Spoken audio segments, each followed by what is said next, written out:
a fin de que en su presencia nadie pueda jactarse. Muy bien. Ese versículo me encanta, creo que resuelve el tema, ¿no?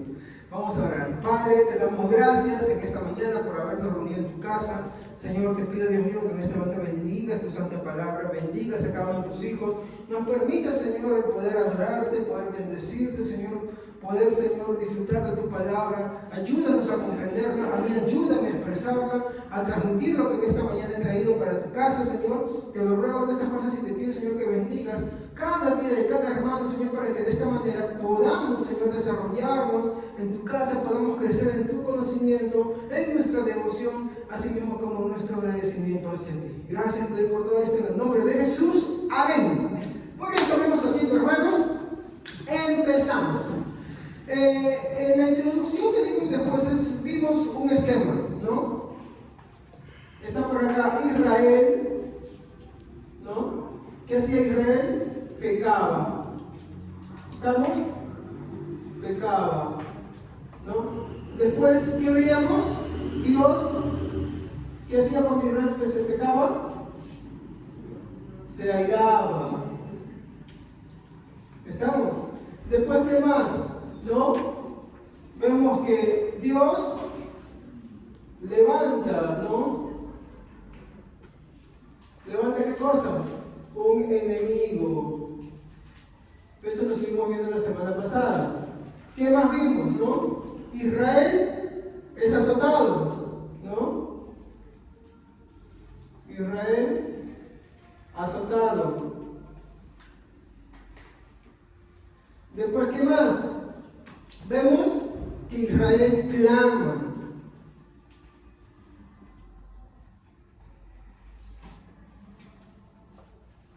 Y por último, Dios, ¿qué hace? Levanta un juez. ¿Saben por qué se llama juez? ¿Qué labor tiene un juez hoy en día?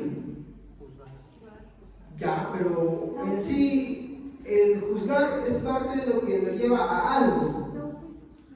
Un juicio, un veredicto, ¿cómo podríamos decir eso? Que da término a un problema. Por ejemplo, dos personas tienen una disputa y ¿qué hace? Acaba la discusión, dando un veredicto, ¿no? Acaba el problema. Por eso se llaman jueces, porque había un problema y ¿qué hacían ellos? Los jueces terminaban con el problema que sucedía, ¿ok? Pero vemos constantemente que el ciclo siempre se va a repetir, ¿no? Israel peca, Dios se ira, Dios levanta un enemigo, eso lo vimos la semana pasada. Israel es azotado, Israel clama y Dios levanta un juez para librarlo de sus enemigos. Entonces, mi punto hoy, ¿no? Va a ser simplemente dos cosas. La primera es demostrar cómo es que Dios usa a los reprobados. ¿Ok? Y también cómo Dios usa a sus escogidos. Básicamente voy a girar en esos dos puntos. ¿Cómo es que Dios usa a los reprobados, ¿no? Y cómo es que Dios usa a sus escogidos, ¿no? Vemos en todo esto que Dios es el que levanta al impío como azote, ¿no? Y esto se ve en que Dios fortalece al impío para castigar a su pueblo. Usted dirá, pero ¿cómo es que Dios va a alentar, cómo es que Dios va a azotar a un impío? ¿Qué entendemos por impío, hermanos?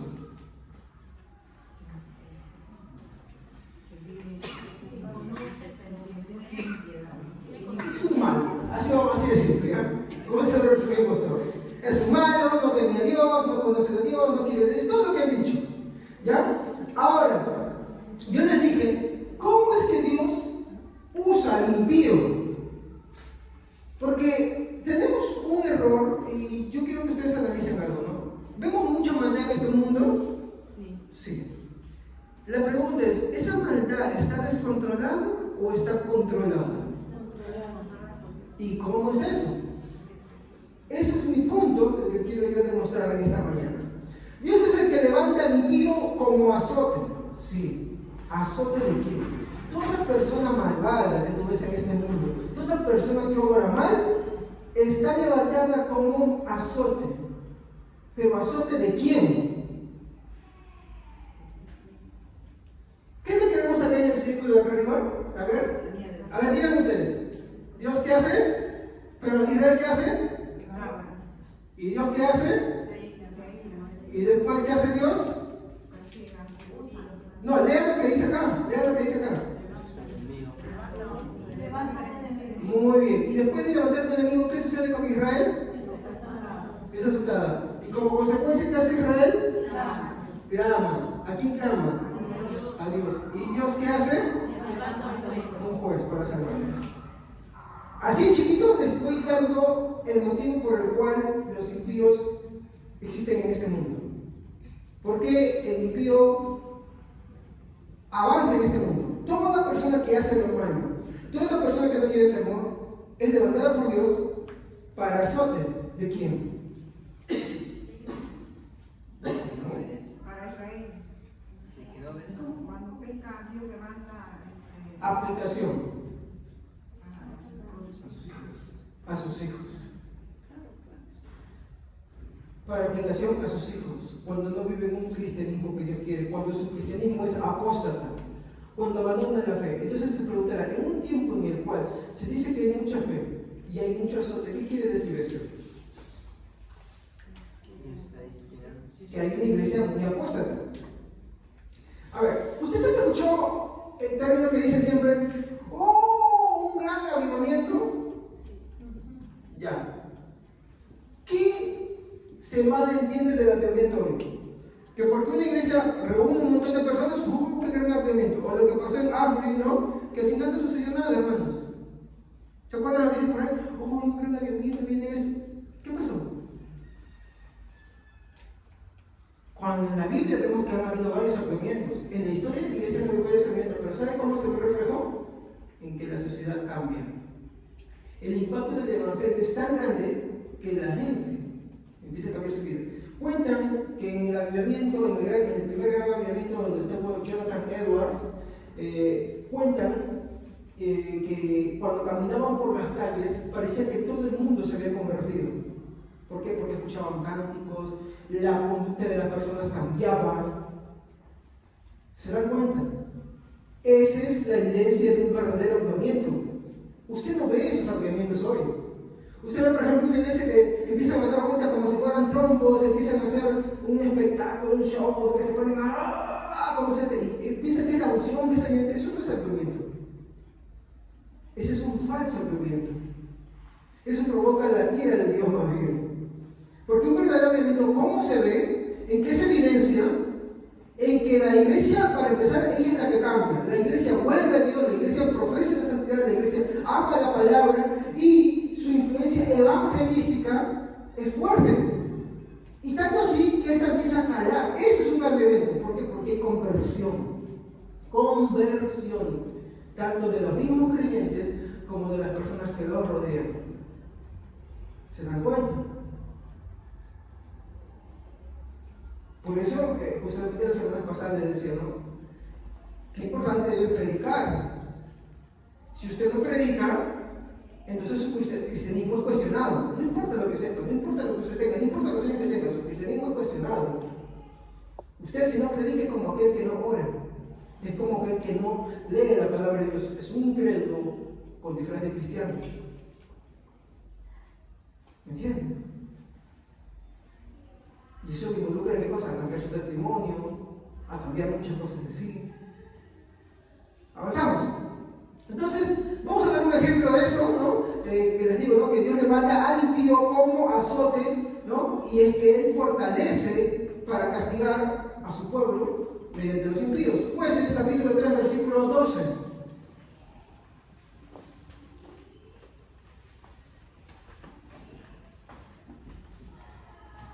Volvieron los hijos de Israel a hacer lo malo ante los ojos de Jehová, y Jehová fortaleció a Eglón Jehová contra Israel, por cuanto habían hecho lo malo ante los ojos. Hasta ahí nomás, el versículo 8.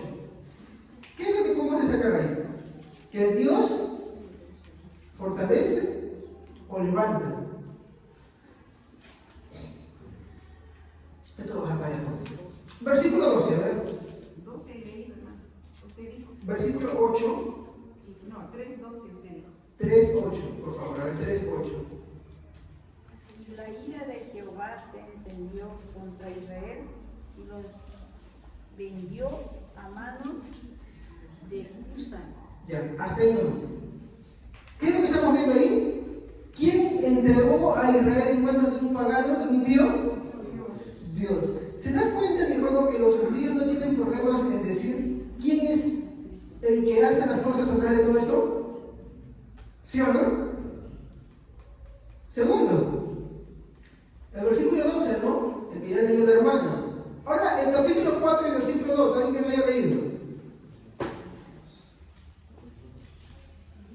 Amén. Y Jehová los vendió en mano de Jabín, rey de Canaán, el cual reinó en Hazor, y el capitán de su ejército se llamaba Sisara. Hasta ahí está bien.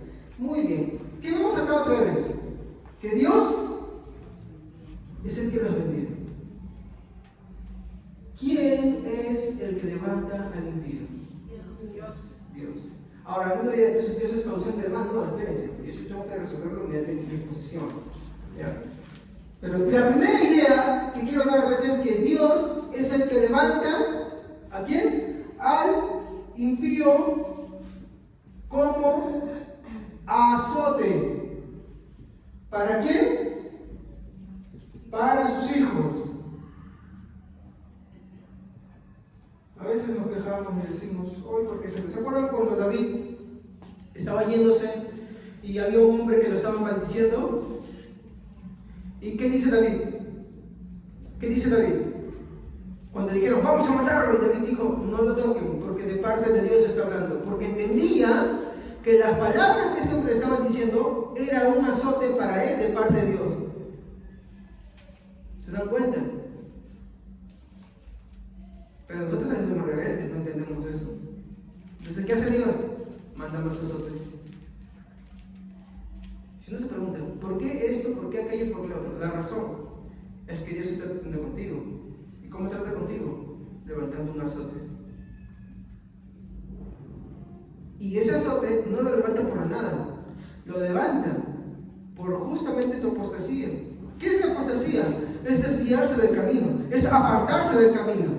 Uno no necesariamente apostata yéndose de la iglesia, uno apostata, mi hermano, cuando se va de los principios. Ayer justo en mi exposición con algunos hermanos, ya conversando con mi esposa, haciendo una reflexión.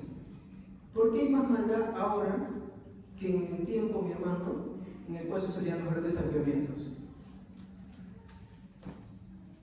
Y la respuesta es porque la iglesia ha empezado a abandonar sus principios. Hay mucho del cristianismo, pero muy poca verdad del cristianismo. Hay folclore, hay las cosas que a uno le gustan, hay los intereses, hay todas esas cosas menos la verdad de Dios. Entonces, eso no es correcto. Eso no es correcto.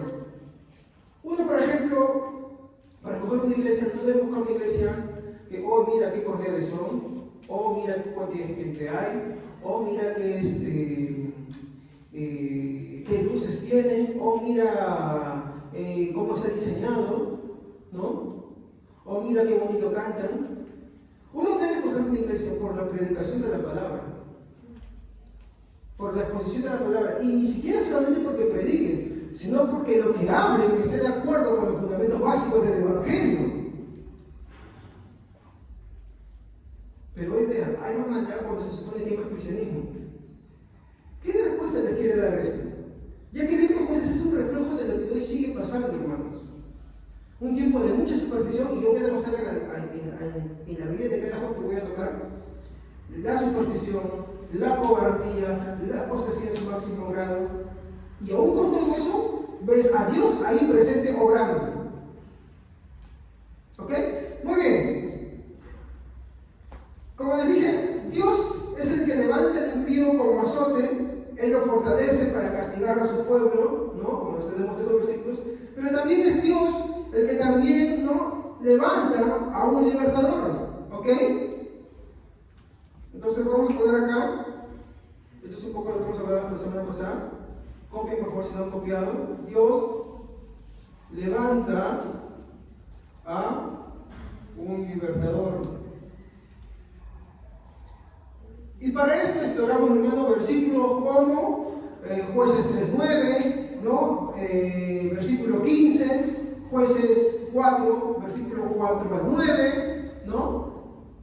Muchos versículos en los cuales muestran que así como Dios levanta al impío, también levanta a los jueces.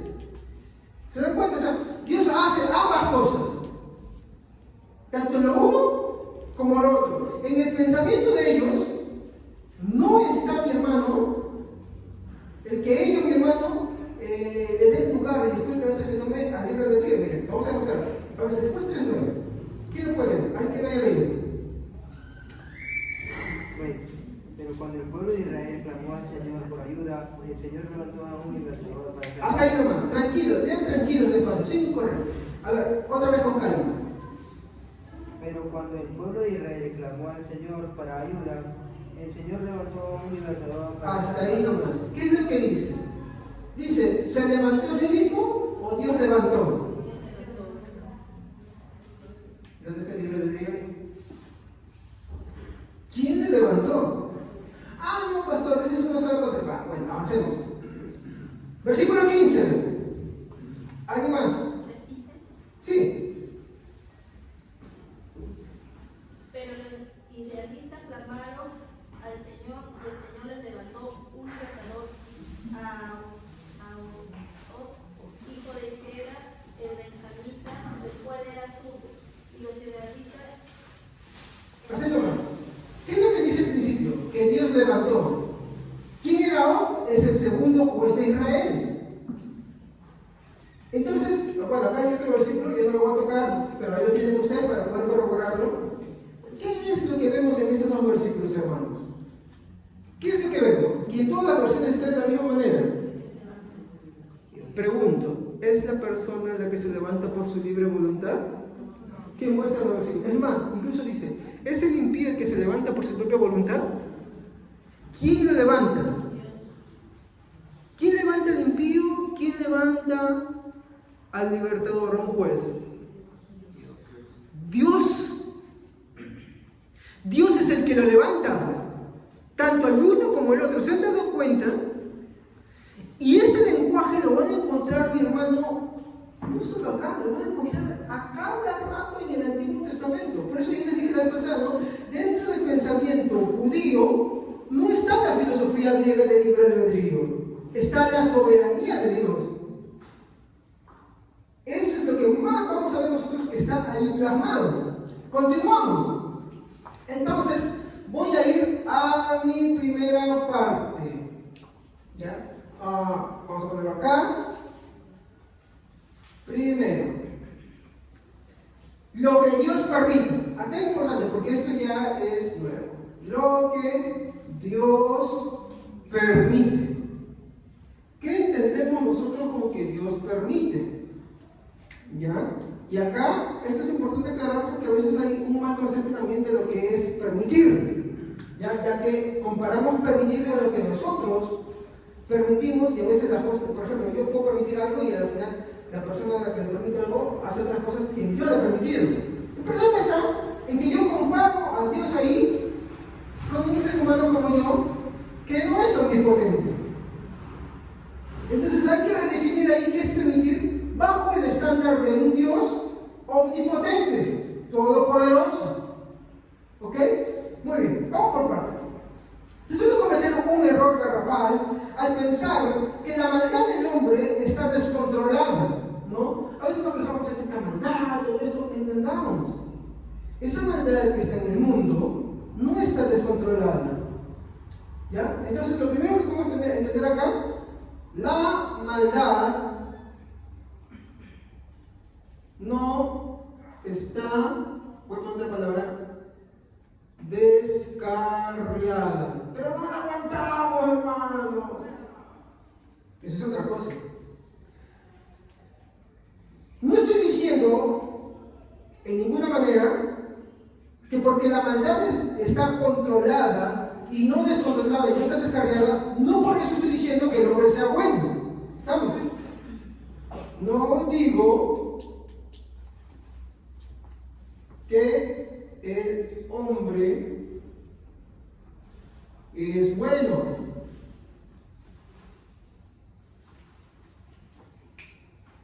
Muy bien.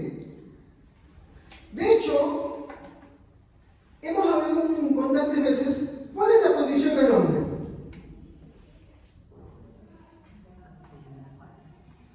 El hombre es un ser caído, ¿cierto no? Es un ser depravado. Todos sus pensamientos, todos sus deseos se inclinan al mal continuamente. Génesis 6:3 lo dice así. De continuo el pensamiento y toda intención del corazón es el mal. El corazón del hombre siempre se inclina al mal. Pastor, pero yo veo personas que hacen bien. Bueno, el hombre hace el bien en sentido horizontal, o sea, hace sus propios semejantes. Sí, hay personas que sin necesidad cristiano hacen el bien, pero no puede hacerlo en sentido vertical, hacia Dios. Ahí no puede. Y es por esa imposibilidad que el hombre está destituido de la gloria de Dios. Para que pueda eso, no es de abajo para arriba, es de arriba para abajo. Solamente entonces es que el hombre puede agradar a Dios. Con eso estoy diciendo, mi hermano, cuando estoy diciendo que el hombre es un ser caído, sus pensamientos se inclinan y sus deseos tienden siempre para el mal, no estoy diciendo con esto que el hombre no es tan malo como pudiera ser. ¿Me entienden? Por ejemplo, siempre lo he dicho, ¿no? Hitler era malo, sí, era muy malo. Pero él de repente tenía una mamá con quien era bueno. Le gustaban los animales, le gustaban los perros. ¿No? A veces hay gente que es más buena con los perros que con las mismas personas. ¿No? Haciendo reflexión con mi esposa, decía, uy, ¿cuánta colecta hace la gente por un perrito en la calle? Que no son capaces de irse y extender su bondad hacia un ser humano. Uy, el perrito, yo no entiendo, pero mamá de un ser humano, como un animalito. Y no estoy diciendo cosas que maltratamos a los animales, pero es una forma de autojustificación, es una forma de sanar conciencia, pero es al final una forma de maldad y pecado también. ¿Ok? Entonces, el hombre no es tan malo como pudiera ser. ¿Ya? Eso quiero aclarar.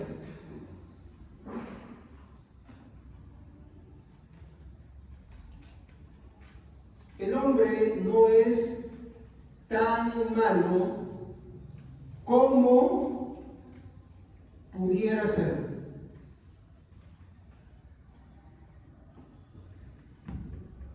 No estoy diciendo que el hombre es bueno. Estoy diciendo que incluso las personas muy malvadas hacen actos buenos también. Pero no porque hagan esos actos buenos quiere decir que sean salvos o que estén agradando a Dios. ¿Ya? Ahora, uno se preguntará, ¿por qué personas malas hacen el bien? ¿Cuál es la causa de que esa persona no desate toda su maldad? ¿Por qué el hombre no es tan malo como pudiera ser? Y no estoy diciendo que sea bueno, porque bueno, solamente hay uno. Solamente estoy diciendo que el hombre es un ser caído y por lo tanto todas sus acciones siempre se inclinan al mal. Hasta en algo. Siempre quiere sacar un provecho, siempre quiere sacar un beneficio, siempre quiere sacar a reducir algo, siempre quiere exhibir algo, siempre quiere demostrar algo, siempre quiere sentirse superior a alguien. ¿O me equivoco? Entonces, el hombre no es tan malo como pudiera ser, y la pregunta sería, bueno, pero ¿cómo chiquillo? ¿Por qué? ¿Cuál es la causa de que el hombre no sea tan malo como él pudiera ser? ¿Ah? Muy bien. La causa de que no desate toda su maldad es Dios. Miren, acá hay que entender algo. El hecho de que un hombre, por ejemplo, tú dices, oh, mi mamá qué mala es, mi papá qué malo es, mi hijo qué malo es, A veces esos hijos malos, esos padres malos hacen cosas buenas. No quiero decir que por eso sean salvos, pero sabes que no son tan malos como pudieran ser porque hay algo que los refrena. ¿Por qué los refrena y cuándo los suelta? Ese es el tema. Como les dije, la causa de que esa maldad sea contenida es Dios y no el mismo hombre, como suelen hablar muchos desde muchos púlpitos, exhibiendo la bondad del hombre, hablando que era bueno. No. Por ejemplo, veamos un caso. Génesis 20. ¿Alguien que no haya leído? Génesis, capítulo 20, versículo 3 al 5. Por favor, al leerlo, otra indicación más, léanlo tranquilo, con pausa, fuerte para que todos lo escuchen. Génesis 20, 3 al 5. Amén. Pero Dios vino a Abimelech en sueños de noche y le dijo: he aquí, muerto eres a causa de la mujer que has tomado, la cual es casada con marido. Mas Abimelech no se había llegado a ella y dijo: Señor, ¿matarás también al inocente? No, me dijo él, mi hermana es. Y ella también dijo: es mi hermano, con sencillez de mi corazón y con limpieza de mis manos he hecho esto. Sí, hasta el 5. Sí. ¿Sí? Sí. Continúa leyendo.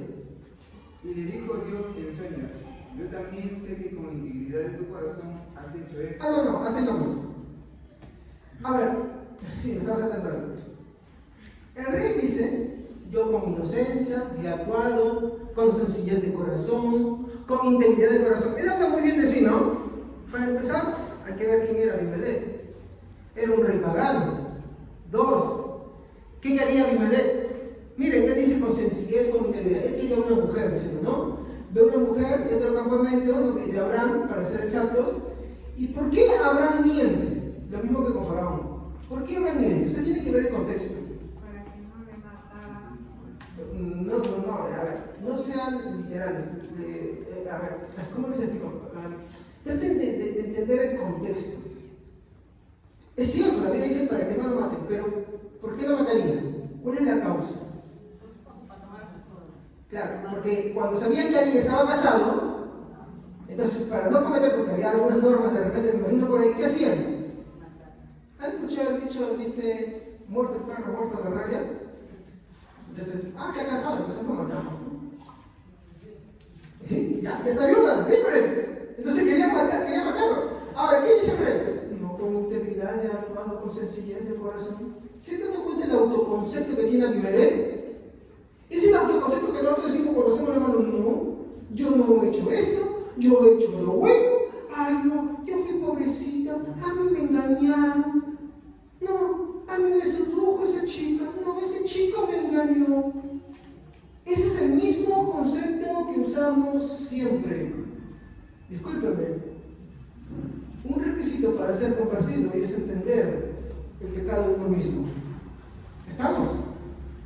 Y el pecado de uno mismo es que nada de lo que tú puedas acusarte, si tú lo ves en el fondo, no eres inocente, eres muy culpable. A eso hay que entenderlo. La causa de que el rey no pecara no era el mismo rey. Es decir, el motivo por el cual el rey no haga más mal, porque ya vio mal que iba a hacer. ¿Qué cosa era? Matar a Abraham.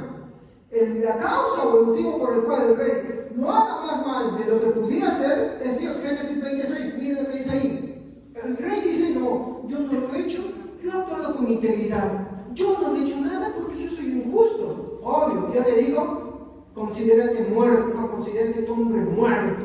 Así le dijo Dios.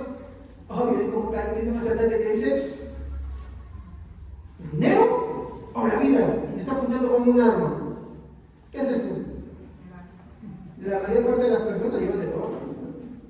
Si eres descontrolado y eres negligente, te abalanzas por ahí y te corres el riesgo de, puedes salir bien y como que lo más posible, si está la arma verdadera y te matan. ¿Sí o no? O como lo que ha pasado, ¿no? Tristemente, ¿no?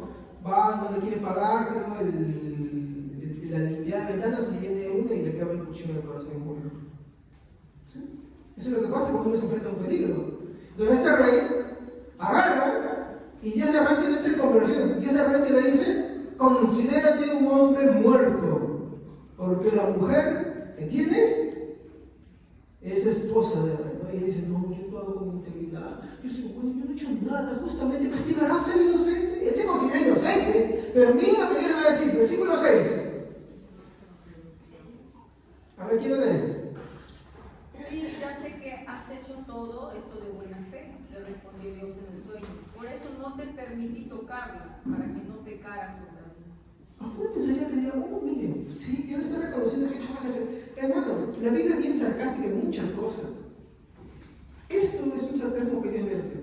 ¿Por qué? Miren lo que le dice, las dos cosas están juntas. Sí, yo sé que has actuado con integridad. Pero ¿qué le dice ahí? La toma. ¿Qué dice? Yo soy el que no te permitió. ¿Es Abimelech el que no la tomó? ¿O es que Dios es el que no se lo permitió? Dios no se lo permitió. Voy a poner esto acá. Sabemos que en nuestra actualidad hay gente que peca, ¿no? Todo el mundo peca de muchas maneras. Pero vamos a tocar un ejemplo de un pecado físico. Por ejemplo, digamos, fornicación. Un joven y una joven fornican y, sin ser cristiano, muchas veces se sienten mal. Y dicen, bueno, no voy a hacerlo. ¿Estamos? Y paran. ¿Quién creen que hace eso? Dios contiene su propia maldad de ellos mismos. Pero sucede que hay situaciones, eso es lo que quiero aclarar ahora, en las cuales Dios da la vida suelta. Porque, por ejemplo, ellos dos agarran y ya no suenan. Ahora son 2, ahora son 3, ahora son 4, ahora son 5, 6, 7, 8, 9, 10, 20, y ya vives como si nada. Así. Nosotros los cristianos decimos que la convivencia es una maldad. El convivir es maldad. ¿Se dan cuenta? O por ejemplo, vamos a pasar un adulterio, ¿no? Por ejemplo, ya pasó, se arrepintieron ya. Pero ¿qué sucede en otros casos? No, agarran y quieren dejar su hogar, todos ellos se van con la querida, con el querido, y ya no les importa los comentarios del mundo. ¿Qué vemos ahí? Una maldad que ya Dios soltó. ¿Estamos? ¿Y en el otro caso qué hizo? Contuvo. Dios es en esos dos casos actuando, ¿eh? Y este no es el único caso que vamos a ver en el que Dios contiene la maldad de las personas. De hecho, Dios, mi hermano, a pesar de toda la maldad que vemos en este mundo, Dios contiene la maldad de este mundo. Por ejemplo,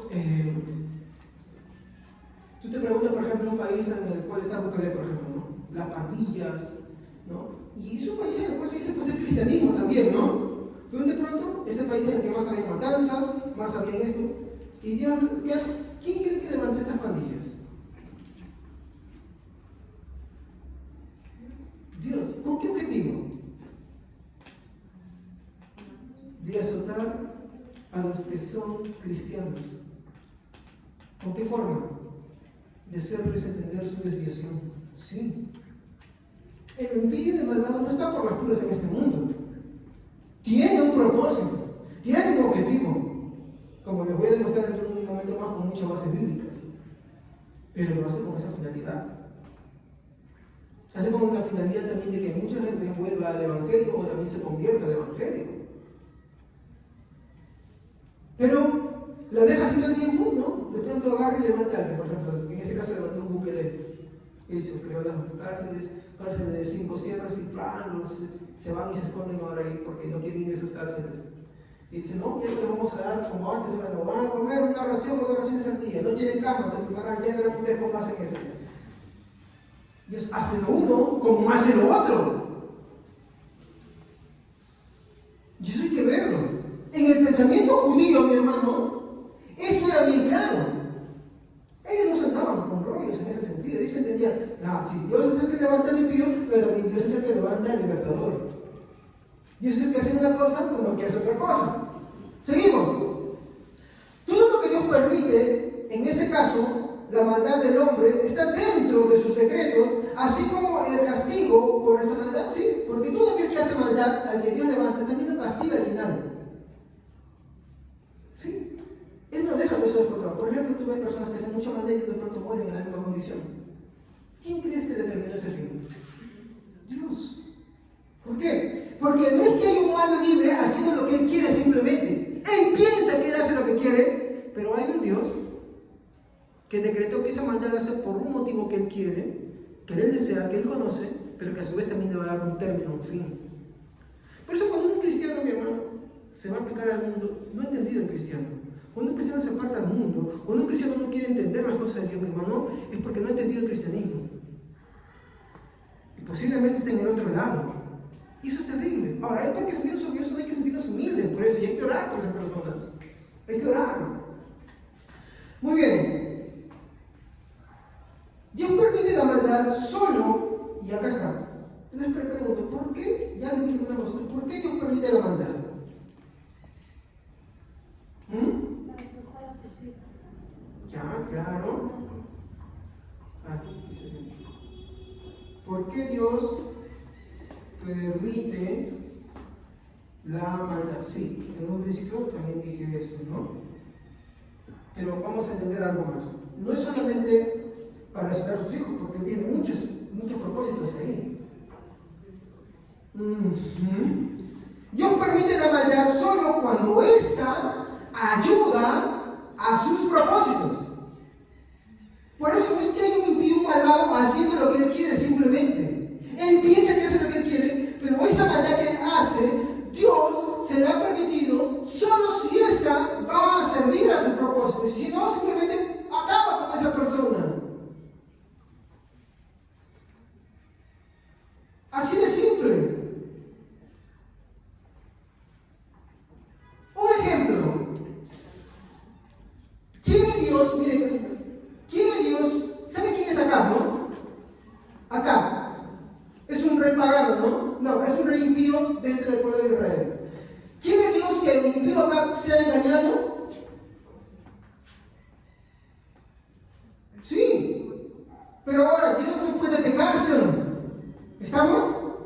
Entonces, ¿quién entra a tallar ahí? ¿Quiere Dios que el impío Acab sea engañado? Y el diablo muy servilmente ofrece sus servicios para hacerlo. Y es enviado con la orden expresa de ser espíritu mentiroso en boca de todos los profetas. Primera de Reyes 21, 22, 22, 20 a 22. A ver, ¿quién lo puede leer? Voy a borrar esto, ¿ya? Primera de Reyes, capítulo 21, versículo 22.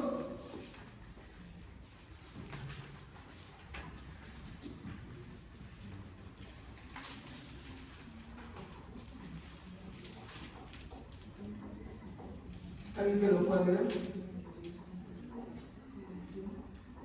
Y pondré tu casa como la casa de ¿Han verificado el texto? 21-22. Primera Reyes, capítulo 21, versículo 20 al 22. Y Acab dijo a Elías: me has hallado enemigo mío. Y él respondió: te he encontrado porque te has levantado a hacer lo malo delante de Jehová. Y aquí yo traigo mal sobre ti, y barreré tu posteridad y destruiré hasta el último varón de la casa de Acab, tanto el siervo como el libre en Israel. Y pondré tu casa como la casa de Jeroboam, hijo de Nabat, y como la casa de Baasa, hijo de Ahías, por la rebelión con que me provocaste a ira, y con que has hecho pecar a Israel. ¿Sigo? Hasta ahí vamos un ratito. Creo que me he confundido un ratito, por favor.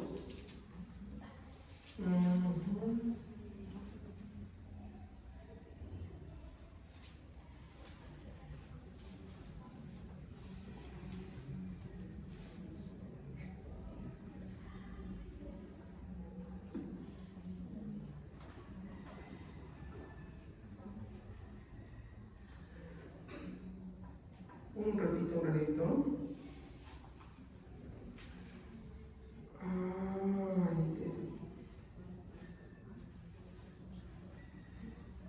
A ver, ayúdenme un ratito a buscar, creo que yo apunté mal, que me van a disculpar. El texto en el que Dios envió un espíritu mentiroso. Por favor.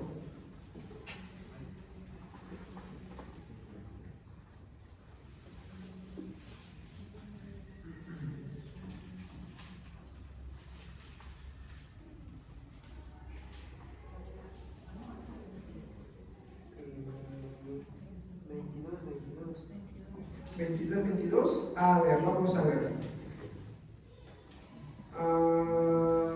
Muy bien. Y el rey de Israel, verso 18. Y el rey de Israel dijo a Josafat: ¿no te había dicho yo, ninguna cosa buena me profetizará acerca de mí, sino que solamente el mal? Entonces él dijo: oye pues palabra de Jehová. Yo vi a Jehová sentado en su trono, y todo el ejército de los cielos estaba junto a él, a su derecha y a su izquierda. Y Jehová dijo: ¿quién inducirá a Acab para que suba y caiga en Ramón de Galad? ¿Se dan cuenta? Dice, y uno decía de una manera y el otro decía de otra. Y salió un espíritu y se puso delante de Jehová y dijo: yo le induciré. Y Jehová le dijo: ¿de qué manera? Y él dijo: yo saldré y seré espíritu de mentira en boca de todos sus profetas. ¿Qué era este espíritu de mentira? Un demonio. No sé si un demonio normal o Satanás, pero usted sabe que Satanás no anda dividido contra sí mismo, pero él está ahí a su servicio. Como Dios no puede pecar, Dios no peca. ¿Cómo hizo esto? Uno, Acab era bueno, era malo. De hecho, en el versículo que estábamos leyendo en la mano, si continuamos usted leyendo, ahí me confundí esa parte, ¿ya? Vemos nosotros que él había hecho pecar a Israel, ¿sí o no? Lo había hecho ir en pos de idolatría y todas esas cosas. Y Dios ya había determinado castigarlo. Ahora, ¿cuál era el instrumento con el cual iba a castigar? Iba a morir en una guerra. Y para que sucediese, ¿qué hizo Jehová? Dijo: muy bien, ¿cómo haré que Acab vaya? Y ahí aparece alguien que está dispuesto a hacerlo. No era un ángel, era Satanás, por así decirlo. Era un espíritu mentiroso. De hecho, cuando tú ves Tesalonicenses, dice, ¿no? Y Dios envió un poder engañoso para que crean a la mentira. ¿Quién cree? Dice: para que se salven o para que sean condenados por cuanto no recibieron el amor de la verdad. Y miren lo que dice acá. Y él dijo: yo saldré y seré espíritu de mentira en boca de todos sus profetas. Y le dijo: le inducirás y aún lo conseguirás. Ve pues y hazlo así. Y ahora he aquí que Jehová ha puesto espíritu de mentira en boca de todos tus profetas, y Jehová ha decretado el mal acerca de ti. ¿Se dan cuenta? ¿Qué? ¿Qué tiene? 23. Es 22. Primera Reyes 22. Ah. 19 al 23. Primera Reyes, ¿me dictan? Primera Reyes 22, desde el 19 al 23. Ya, muy bien. Listo. ¿Ah? El vestano no es. Pero meditarlo para que. 22 no es. Ah, ya, sí, ya. Ah, no, 23 es, ¿no? Claro, Es 22. Ya, muy bien, ya dejémoslo así. Ya me confundo ya. Pero ya lo tienen ustedes, ¿no? Ya, muy bien. Como decía el Chapulín, sí, ya se entiende. ¿Ya?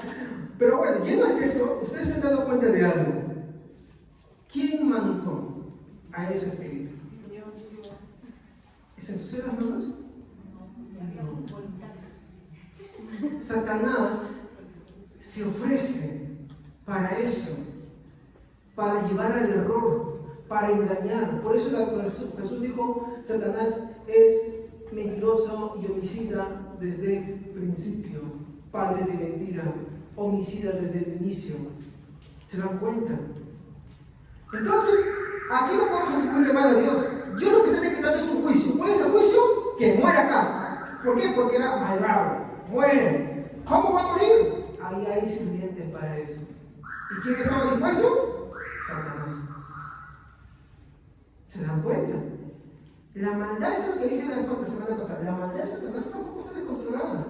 Él es malo, es decir, él es un siervo de Dios en el sentido de su maldad, él no es bueno, sino que su maldad sirve a los propósitos de Dios. Entonces usted entiende por qué es que Dios permitió la rebeldía de Satanás. ¿Por qué? Porque iba a servir a sus propósitos. Así como Dios permite la maldad de muchos hombres que nunca se van a convertir, que nunca se van a arrepentir o que de repente en el momento sí lo van a hacer. ¿Por qué lo permite? Y ahí está el punto, ¿ven? Lo mismo. Porque incluso los malvados, sin querer, y ahorita vamos a un versículo por ahí, los malvados también sirven a Dios aunque ellos no se den cuenta. Pero el que sirva a Dios no nos hace salvos, ¿ah? ¿Estamos? No nos hace salvos. No por eso son buenos o son justificados ante Dios. Ellos mueren en su propia maldad. Vamos a avanzar. Otro ejemplo. Toda la crueldad que emplean los caldeos son parte de sus instrumentos guardados que él solo saca para castigar a Judá. Veamos Jeremías 50:25.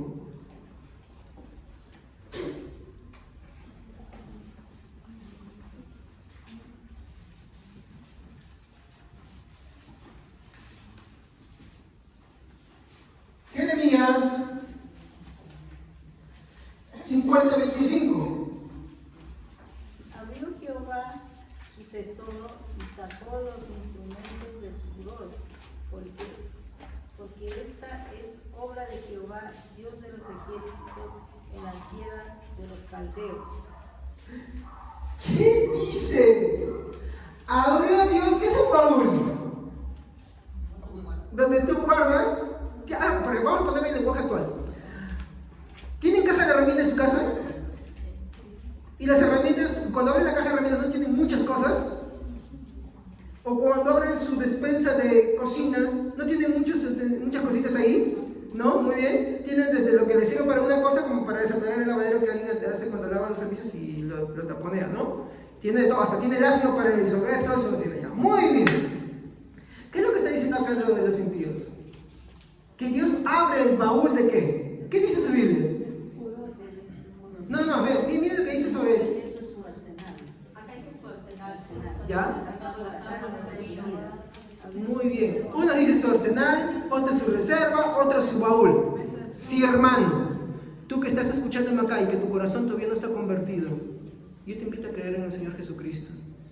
Porque no vaya a ser que tú seas parte de esas reservas que Dios tiene. No para salvación, sino para castigarte por tu corazón no arrepentido. Teme a Dios. Teme a Dios. Respétalo. No seas arrebatado. No seas arrebatada. Honra a Dios y respétalo. ¿Saben cuál es el problema de la iglesia de hoy? Y yo también lo puedo decir. La iglesia no conoce a Dios. La iglesia cree lo que ella quiere creer, no lo que la Biblia dice que Dios es. Y miren lo que está diciendo el impío. El impío no anda por ahí desperdigando haciendo lo que él quiere, no. Son sus reservas. ¿Para qué? Para castigar. Son las reservas de su furor. ¿Qué sucede cuando yo uso un martillo? Lo uso para algo. Y si el martillo ya no me sirve, ¿qué hago con él? Eso es lo que hace con el impío. Una vez que ya no le sirve el impío para sus propósitos, al lago de fuego. ¿Se dan cuenta? Por eso es que hay que tener respeto de Dios. Por eso es que hay que tener reverencia de Dios. Estas cosas no son un juego. Estas cosas no son sencillas. Dios te libre a ti de no ser un instrumento de su furor, al cual, cuando ya cumpla su propósito, te deseche. ¿Saben ustedes que Jesús hablaba mucho del infierno? En su tiempo se conocía eso como el Gehenna. ¿Saben qué es el Gehenna? Es un basurero. ¿Saben qué dice Pablo? Ellos a sí mismos se hicieron inútiles. Dios envía al infierno todo lo que no les sirve. Con el impío ya no le sirve al infierno.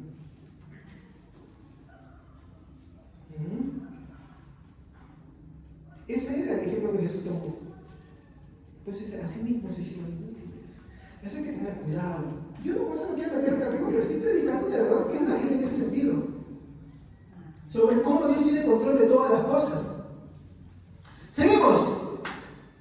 A ver, con respecto a Nabucodonosor, él es llamado siervo de Dios porque su crueldad, aunque él no lo piensa así, está al servicio del que se lo permite, solo con el fin de ejecutar su voluntad. Jeremías 43:10.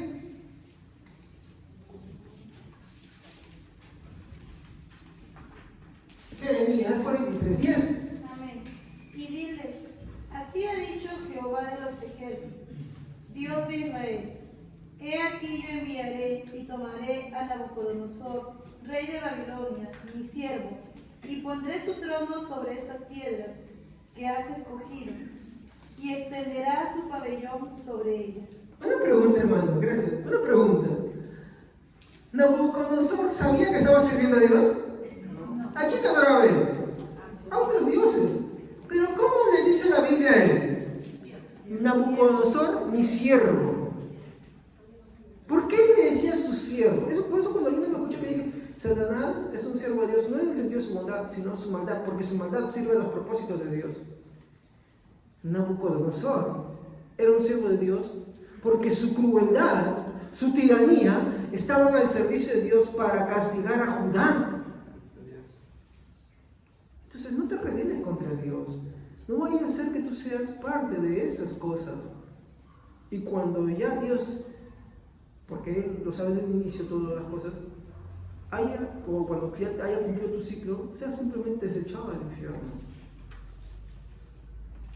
Pero de hecho, si tú escuchas la palabra y tú reflexionas, tú eres de aquellos a los cuales Dios ha escogido para salvación. Entonces hay que ser humildes, hermano. No hay que ser jactanciosos, no hay que ser orgullosos.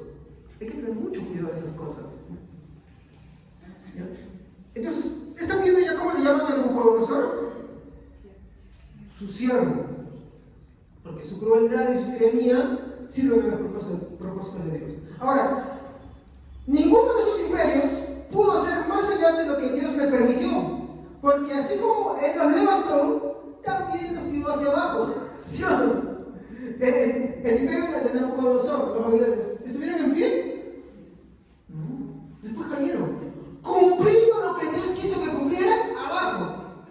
El griego, el romano, los persas, todo imperio. De hecho, se lo mostró a Nabucodonosor en un sueño. Toda la maldad que Dios permite de los hombres, llegado su propósito o el cumplimiento de lo que Dios quería que cumplan, como ya no hay más utilidad, yo sé que esto es una fuente, abajo. Abajo. Entonces yo me pregunto, ¿qué es mejor ahí? ¿Ser un impío como instrumento en la mano de Dios o ser un hijo como instrumento en la mano de Dios? Un hijo haciendo, ¿no? Un hijo haciendo, ¿no? Así que tener cuidado. Por eso dice, si oyeres mi palabra hoy, no endurezcas tu corazón, como en el día de la provocación. Muy bien, continuamos. ¿Qué dice Daniel 4, 34 al 35? De hecho, me parece interesante el comentario de un pastor que dice que este pasaje no debería llamarse Daniel 4, 34 al 35, sino Nabucodonosor 4, 34 al 35. ¿Por qué? Porque el que escribe esto es Nabucodonosor. Y miren lo que dice ahí, por favor. A ver, ¿quién nos puede leer? A ver, ¿alguien que no haya leído? A ver.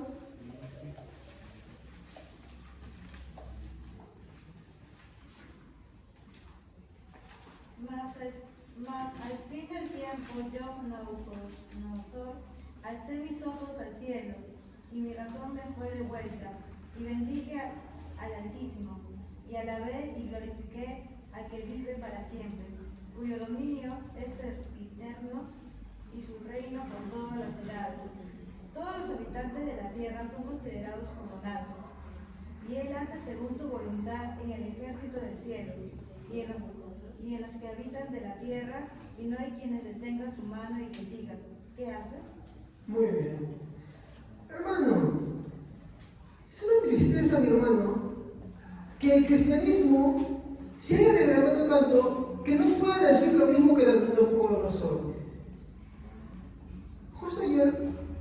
compartía con unos hermanos acá casi hasta las 12 de la noche y les exponía estas cosas. Es triste, de verdad, que el cristianismo, en pos de una filosofía de libre albedrío, haya desechado lo que la Biblia dice. Haya desechado, y no puede decir lo que Nabucodonosor dice. Voy a repetir lo que la hermana ha dicho. Hoy han desechado la escritura por la filosofía. Mira lo que dice Nabucodonosor. ¿Qué es Nabucodonosor? Era un rey pagano. Era un rey cruel. Pero cuando Dios transforma su corazón y él reconoce a Dios, porque sí, hermano, si el día en el que el Señor Jesucristo venga, porque él dijo, muchos reyes del oriente y del occidente estarán sentados a la mesa con Abraham, y ahí estará Nabucodonosor. Sí, pero él dijo algo, y escuche, miren, mas al fin del tiempo, yo Nabucodonosor, alcé mis ojos al cielo y mi razón me fue de vuelta, y bendije al Altísimo, y a la vez, él entendió algo, él no dijo, sí, ya sabes que acerca de Cristo, mira, que es Cristo prometido, no estoy parafraseando, ¿ya? O mira, sabes que el Señor es, no. ¿Cuál fue el evangelio que se le predicó a él? Hombre, tú eres como nada, y yo soy poderoso, porque eso fue Dios que trató con él. Y dijo acá, bendije al Altísimo y alabé y glorifiqué al que vive para siempre, cuyo dominio es sempiterno. ¿Sabe qué es la palabra sempiterno? Que no tiene fin. Él entendía que su reino sí tiene fin. De hecho, ya lo había mostrado en su arte. Él entendía que su reino sí tiene fin, pero el de Dios no tiene fin. Y su reino es por todas las edades. Verso 38, 35. Todos los habitantes de la tierra son considerados como. Y ahora qué decir, ay, miren, ay, tú vales mucho, tú eres una princesa, tú eres un príncipe, tú eres un rey. Ay, princesa, ay, príncipe. Esa es la predicación de muchos públicos hoy día. ¡Qué tristeza, de verdad! Todos los habitantes de la tierra son considerados como nada, y el que hace según su voluntad en el ejército de los cielos, y él hace según su, dice, Nabucodonosor, su voluntad o de Dios, dice, su voluntad en el ejército del cielo. Hermanos, ¿saben por qué nos gusta el pasaje de acá? ¿Los ángeles ustedes creen que hacen algo en contra de la voluntad de Dios? ¿Creen que Satanás y sus demonios hacen algo en contra de la voluntad de Dios? Porque incluso su maldad, cuando está bajo sus propósitos, se lo permite. Y si no está en sus propósitos, no se lo permite. Porque Satanás y sus demonios sí son tan malos como pudieran ser en cualquier tiempo. Y en todas esas maldades, mi hermano, Dios sabe que los tiene ahí. ¿Sabe por qué? Porque siguen sus propósitos. Miren lo que sigue diciendo acá. Él hace según su voluntad en el ejército de los cielos y en los habitantes de la tierra. ¿Qué dice que los hombres hacen su voluntad? ¿O es Dios quien hace su voluntad? ¿En quiénes? Por eso Jesús dijo, hágase tu voluntad en el cielo. No dijo otra cosa diferente. Esto es algo que ya dijo Nabucodonosor. Y Jesús lo repite. Y miren lo que dice acá. Y no hay quien detenga tu mano y le diga qué haces. Esto entendió un rey pagano, alguien que sí nació del Espíritu Santo, alguien que nació de verdad de Dios. Pero hoy no decimos eso. Hoy decimos, no, yo soy la causa, no, yo soy esto, yo aquello, no, tú no eres nada. No, esta cosa no es. Pues venga, dice acá. Es la voluntad de Dios la que se hace, no la tuya. Porque el libre albedrío lo que destaca es la libertad de poder hacer lo que uno quiere. Miren. Y por eso que los reformadores decían bien claro, ¿no? El libre albedrío no existe. ¿Por qué? Porque es Dios quien hace su voluntad al final. Él es el que hace su voluntad al final. Nada se sale de su mano. Y lo que el hombre cree que él hace según su voluntad ya ha sido determinado por Dios. Y como ha sido determinado por Dios antes de la fundación del mundo, pues ya Dios lo ha decretado así.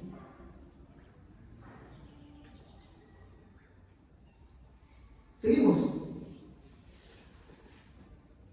Y aquí sale la queja, ¿no?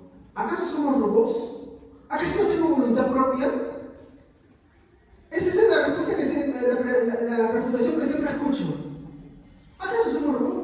Y cuando y dicen, no, ¿acaso somos robots? ¿Somos máquinas? Bueno, hay una respuesta para esto, hermanos. Cuando el hombre es movido por Dios, porque Dios es su voluntad, ¿ya? Cuando el hombre es movido por Dios, no por eso deja de ser movido por su propia voluntad. Vamos a tomar un ejemplo. ¿Se acuerdan que hay dos faraones en la vida? Por ejemplo, con Abraham hay un faraón que quiere tomar a su mujer, y también hay otro faraón con Moisés, ¿no? Ya, miren, ambos son malvados, sin temor a Dios. Sin embargo, fue permitida su maldad momentáneamente. ¿Para qué? Por ejemplo, con Abraham, ¿para qué fue permitida su maldad? Había hambre para que los cobijara un momento, y después Abraham sale con qué? Con riquezas y con todas esas cosas, ¿sí o no? Pero, ¿acaso el faraón era bueno? Era malo. ¿Qué hizo Dios con un faraón? El de habla de Abraham, ¿no? De hecho, no, dice más plagas, ¿no? Sí. Le mandó plagas. Dice que el faraón no soportó y vete de acá, vete, por favor. ¿Quién fue glorificado ahí? ¿Quién fue? Dios. ¿Por qué permitió la maldad del faraón? Para que Dios sea glorificado y para que Abraham entienda que debe confiar en Dios más que en él mismo. ¿Se dan cuenta? El segundo faraón, con Moisés, ¿no? ¿Qué pasó? ¿Por qué Dios lo endureció? ¿Por qué permitió esa maldad en él?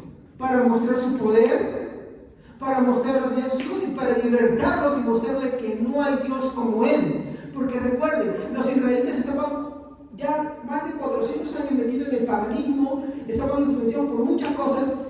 Había mucho de eso se ve, por ejemplo, en el desierto, que ellos hacen un ídolo, porque tenían mucha influencia. Entonces, cuando Dios quiere liberarlos, Él puede haberlos liberado en una y haber hecho que el faraón simplemente los deje ir así como con Abraham. Pero no hace eso. Lo endurece más. ¿Con qué finalidad? ¿Por qué permite que se endurezca el faraón? Para que él pueda usar todas sus plagas, pueda mostrar su gloria, pueda mostrar su poder. Vienen los zancudos, como mi padre decía, ¿no? Hasta usaba a los zancudos, usaba a los piojos, ¿no? Usaba a las moscas, a los tábanos. Abrió el mar rojo, hizo una columna de fuego. ¿Todo con qué objetivo? De que entiendan que solo hay un Dios. Estaba tratando con Israel, estaba tratando con su pueblo, estaba tratando con sus hijos, y solamente en ese sentido es por eso que Dios permitió la maldad de Faraón. Pero así como la permitió, también le dio fin. Porque lo que hizo Dios fue un golpe fatal a Egipto. No se puede recuperar en mucho tiempo. Acabó con todo su ejército, acabó con toda su rebeldía, acabó con toda su crueldad, acabó con todo su egoísmo. Y en las plagas humilló a cada dios de Egipto, porque cada plaga tiene relación a un dios de Egipto. Lo humilló. ¿Se dan cuenta? No es que el faraón simplemente fue malo porque fue malo, no, Dios le permitió su maldad, pero no fue en contra de su voluntad. Era malo y servía a propósitos de él. Pero cuando dejó de servir sus propósitos, adiós reino, adiós ejército. Díganme si eso no es para ponernos a pensar en quién es realmente Dios. ¿No me equivoco? ¿Sí o no? No es para decir como Nabucodonosor, oh, te alabo y te bendigo, porque ¿quién como tú, que hace su voluntad en los cielos y en la tierra? Tu reino es para siempre. ¿Amén? ¿Ah? De esta manera, el malvado hace lo que su voluntad desea y que Dios se lo permite, solo si esto está de acuerdo al propósito de Dios mismo. El malvado no podrá ir más allá de lo que Dios le permite. No pasa muchas veces eso. Por ejemplo, ha habido alguien que hace un sicario de pronto y mató, y de pronto lo mata también. Él podía, si se papi, podía seguir matándose. ¿Y qué hizo Dios? Acabó su vida. Lo cortó. Así hace.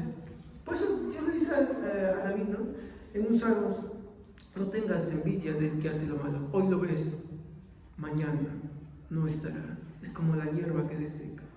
Y nosotros, en ese sentido, debemos ser misericordiosos de predicar y orar por todas las personas. Hermanos, acá hay una reflexión. Prediquen, por favor. Prediquen. Prediquen a todas las personas que conocen. Hablen de mi hermano de la salvación, hablen del Evangelio. Invítenlo a la iglesia. Tráiganlo. Porque de lo contrario, mi hermano también está expresando que puede que seas un impío con disfraz de cristiano. Esa es la verdad. Por eso es la importancia de predicar, mi hermano.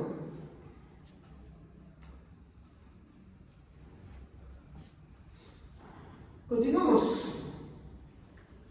Acá tengo una cita de Juan Calvino, de Institución de la Religión Cristiana. Es un escrito que estaba leyendo el día viernes y ayer sábado de la mañana, y me gustó mucho lo que dice. Miren cómo entendían en la Reforma Protestante esto. Dice así: pues de un modo maravilloso, inexplicable, aún lo mismo que pareciera estar en contra de su voluntad, no se hace fuera de su voluntad, porque no se haría si él no se lo permitiese. ¿Están viendo lo que dice? O sea, en pocas palabras, lo que el hermano Javier está diciendo no se lo inventaron. ¿Que Dios es el impío? Sí, pero que esta maldad no está descontrolada. Vuelvo a repetir. Pues de un modo maravilloso e inexplicable, aún lo mismo que se hace en contra de su voluntad, no se hace fuera de su voluntad. Por ejemplo, el malvado hace las cosas que están en contra de la voluntad de Dios. Sí, hace lo que está en contra. Fornica, adultera, odia, es envidioso, es egoísta, es malvado. Puede que haya un cristiano acá, encubierto, que está pecando. Nadie más lo sabe, Dios sí lo sabe. Dios sí lo sabe. Aunque lo que él está haciendo en contra de la voluntad de Dios, no está fuera de la voluntad de Dios. ¿Saben por qué? Porque, y continúo diciendo, porque no se haría si él no lo permitiese.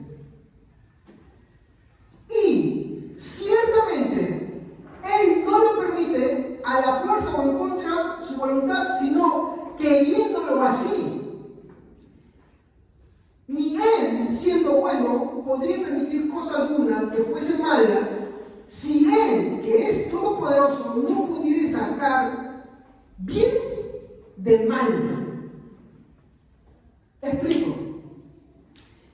Cuando Dios permite que el malvado haga lo malo, lo permite porque eso va a jugar en razón de sus propósitos. ¿Puede jugar en razón de qué? Yo no lo sé, pero las posibilidades están ahí.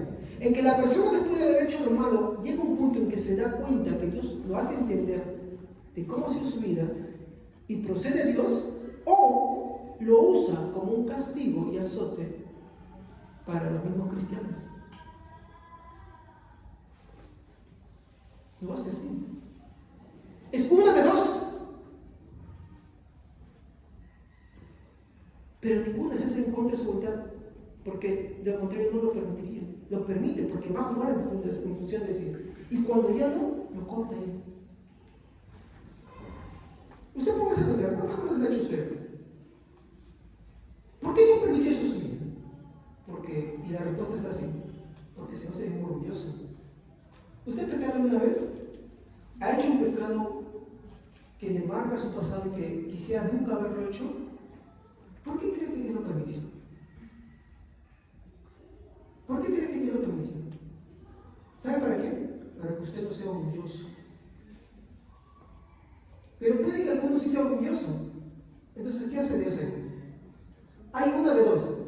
O tú eres un impío con disfraz de cristiano, o Dios va a seguir ahí, permitiendo hasta que tu orgullo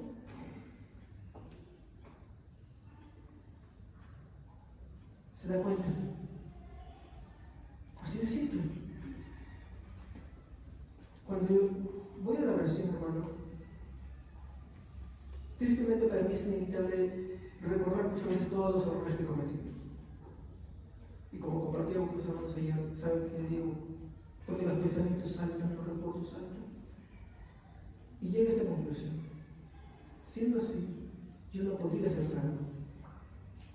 Es ahí donde necesito un Salvador, a Jesús. y todo mérito sale de mí. Toda cosa con que me pudiera enorgullecer sale de mí. Y Él lo permitió, sí. Yo sabía que tú ibas a pecar, yo sabía que tú ibas a hacer mal, sí, pero Él lo permitió por una razón.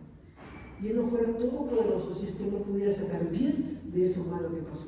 Ahora, con esto no estoy diciendo que uno se vaya a hacer lo malo, porque de lo contrario, puede ser que seas tú de los instrumentos que usa Él solamente para cumplir sus objetivos y después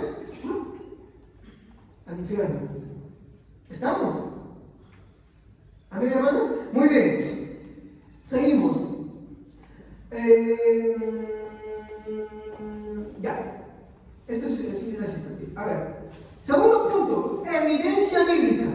Por ejemplo, José en Egipto. ¿Sus hermanos le hicieron el mal? Sí. ¿Dios permitió que le hicieran el mal? Sí. ¿Cómo se ve que Dios es todopoderoso ahí? En que Dios usa esa situación. ¿Para qué? Para salvar. ¿A quién? A Israel y toda su familia. A Jacob y toda su familia.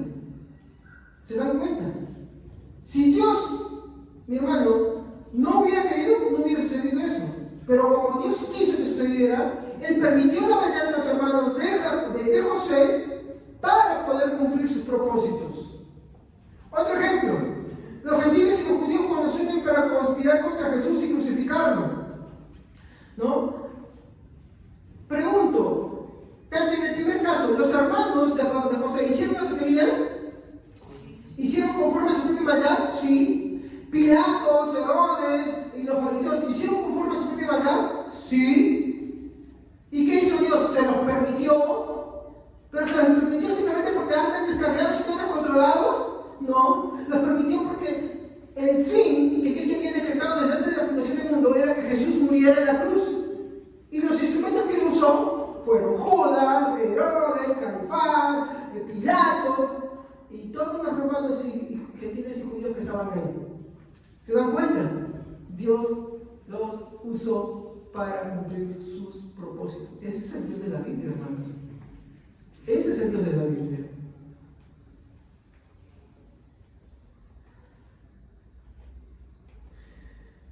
Ambas situaciones fueron para salvación. Y ambos casos afirman que Dios ya había determinado ambas cosas desde antes que se haga. Si tú ves Génesis 45, versículo 3 a 8, José dice, Dios me envió. ¿Qué fue que Dios le envió? Y le envió para salvación. Si tú ves el discurso de Pedro en Hechos, capítulo 4, versículo 25 al 28, él dice, ¿no? Y se unieron los gentiles, se unieron los judíos, los principales, ancianos y todo eso, para dar muerte a su Señor. Pero Dios ya había determinado eso desde antes de la fundación del mundo. ¿Se dan cuenta?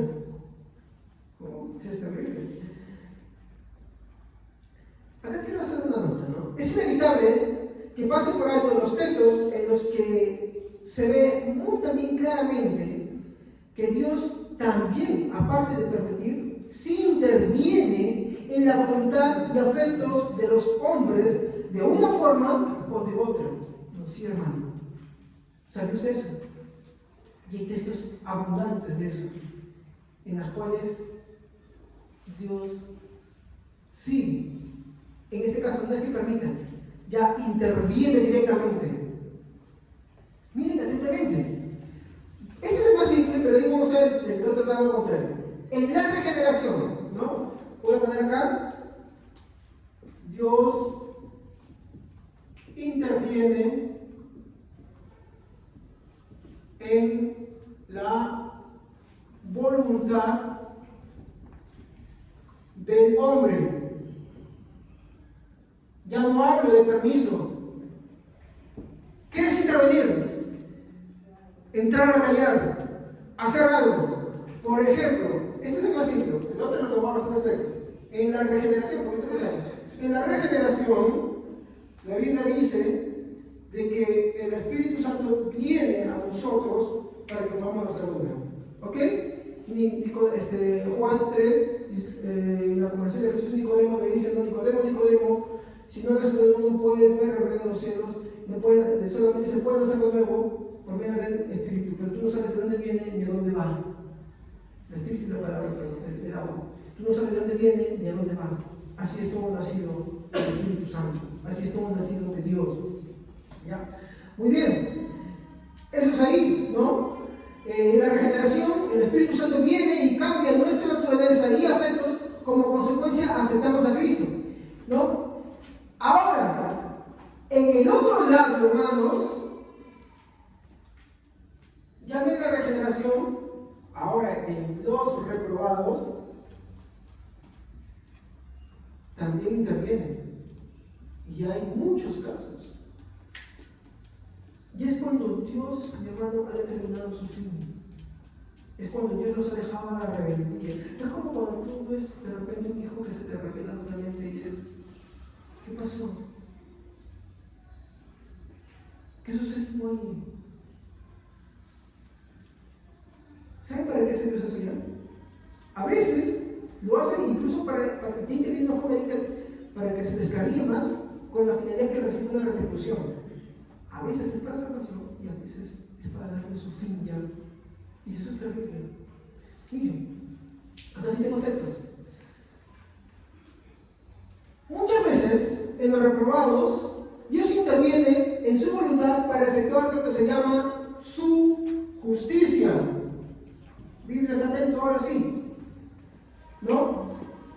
Interviene en el hombre para castigarlo por la maldad de su corazón. Salmo 105, 25. 125, 5. No, 105, 25, perdón, me equivoqué, 105, 25. Hoy estoy medio cegatón, no tengo que cambiar de lente ya. Amén. Después puso a los egipcios en contra del pueblo de Israel, y ellos conspiraron contra los siervos del Señor. Ustedes leen ahí el título. A ver, Reina Valera, ¿qué dice el título de ese salmo? Las obras maravillosas del Señor en favor de Israel. No es un salmo que está hablando desde la perspectiva de un hombre. Es un salmo que está expresado desde la perspectiva de las obras de Dios. Ahora sí, alguien que me lo lea en la versión Reina Valera. Les cambió el corazón para que odiara a su pueblo, para que obrara astutamente contra sus siervos. Si usted sigue leyendo, se van a dar cuenta que habla de los egipcios. ¿Quién intervino, hermano, de forma directa en el corazón de los que él iba a destruir? Ahora, ¿me lo estoy inventando yo o está en sus Biblias? ¿Alguien puede decirme lo contrario de que no está en sus Biblias así? Él intervino en sus corazones. ¿Para regenerarlos? Para destruirlos. ¿Y cómo lo hizo? Odio. ¿Cómo intervino? Lo mismo que acá. ¿Quién será por mí espíritu de mentira? ¿Quién será por mí odio para ellos? ¿Con qué finalidad? Yo sé que esto no gusta, hermanos. Yo sé que es fuerte, pero es real.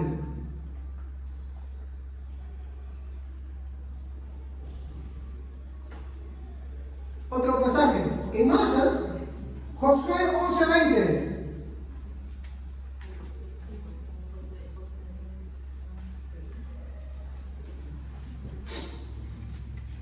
El Señor endureció el corazón de los enemigos para que entablaran guerra con Israel. Así serían exterminados sin compasión alguna, según el mandato que el Señor le había dado a Moisés. ¿Qué vieron acá? ¿Quién endureció el corazón de esos pueblos? Dios. ¿Pero con qué finalidad? Para que sean destruidos. ¿Se dan cuenta? O sea, hermanos, la permisividad de Dios, que tiene un propósito, no es lo único que lo hace, Él también interviene. Porque así como interviene en la regeneración, también interviene en otros ya para su juicio. Y los vuelve duros, los vuelve rebeldes, los vuelve descarriados. ¿Porque Dios le puso eso? No, lo que hizo fue soltarlos más. ¿Y qué? A veces envía otras cosas. Por ejemplo, en el caso de Saúl. ¿Qué dice Saúl que sufría? Era atormentado, ¿sí o no? No podía dormir, no podía estar así, no tenía paz. ¿Quién había enviado eso a la vida de Saúl? Dios. ¿A quién está acusando Dios? Un demonio. El demonio fue cuando se montó, los demonios están voluntarios para para eso. Ellos quieren hacer eso. Ellos también esperan el permiso de Dios. Pero no quieren hacer por sí mismos lo que ellos quieren. Ahora, ¿Saúl era bueno? No era bueno. Bueno, como ya verán ahora cuando empezamos con los jueces, el caso de Saúl. Y ahí vamos a ver de forma directa muchos ejemplos en los cuales Dios interviene en la voluntad del hombre. De hecho, acá en el primer juez que vamos a tocar, el de Gedeón, también vamos a ver. De hecho, estos jueces que les mostré, ¿no? Otoniel, Ahod, ¿quién los levantó? ¿Y quién levantó a los enemigos también? Cuando vimos al inicio. Dios. Porque Él también interviene en la voluntad del hombre, no solamente para la regeneración, sino para efectuar su juicio. Por eso es necesario que prediquemos. Porque miren, si tú escuchas esto y tu pensamiento es, que a mí me siento, eso es impío, vamos a parar. Entonces tú eres alguien al que Dios está endureciendo también. Pero sin embargo, si la misericordia de Dios está en ti, dices, no, lo que el Señor hizo por mí, pide que yo haga con los demás. ¿Y qué cosa debo hacer? Predicar su evangelio. Porque el instrumento que Dios usa, que Dios usa, es tu oración y es tu predicación. ¿Me comprendes? Por eso es que una iglesia que no predica no es iglesia. Tú puedes decir que eres cristiano. ¿A quién has predicado esta semana? ¿A quién has hablado del Señor? Y si no has hablado, ¿dónde está? No lo veo. Evidencias. O no predicas al Señor porque quieres seguir haciendo lo malo. Porque quieres seguir haciendo y como no saben que eres cristiano es porque tú no predicas, entonces quieres seguir practicando el pecado que practicas. ¿Es eso? No, hermanita. No, hermanita. No te engañes. Tú cuando escuchas eso no es para que te jactes. Es para reverenciar a Dios y tener misericordia por los demás. Para que prediques indistintamente. ¿Quién sabe esa persona que está descarriado? Dios quiere que le prediques, porque el instrumento eres tú. ¿Estamos? Seguimos. Yo creo que después de esto vamos a hacer un firme compromiso y salir a predicar, ¿no? Y yo no lo voy a llevar a usted de la mano, porque ese es un deber de usted. Usted tiene que predicar, porque usted no se puede escudar en mí, atrás de mí. Yo soy responsable también de predicar, pero usted también es responsable de predicar. Usted es responsable de predicar. ¿Ha predicado a sus vecinos? ¿Lo conocen? Y si lo conocen, ¿usted pide su testimonio en su trabajo, con sus amistades? ¿O te comportas mal y tu evangelio es estirado por tu conducta? Es preocuparte. Cuando predicas el evangelio porque pecas con ellos. Usted no se puede escudar en mí. Yo soy responsable también de predicar. Pero usted es responsable usted de predicar. ¿Y sabe usar eso? Donde usted vive. ¿A quién le predica? ¿A quién le habla del Señor? ¿Dónde está la persona a la que usted le predica?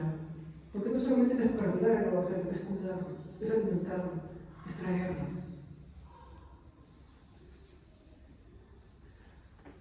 Dios no los obligó a hacer lo que no querían, simplemente avivó lo que ellos ya hacían y deseaban en su interior con el fin de destruirlos.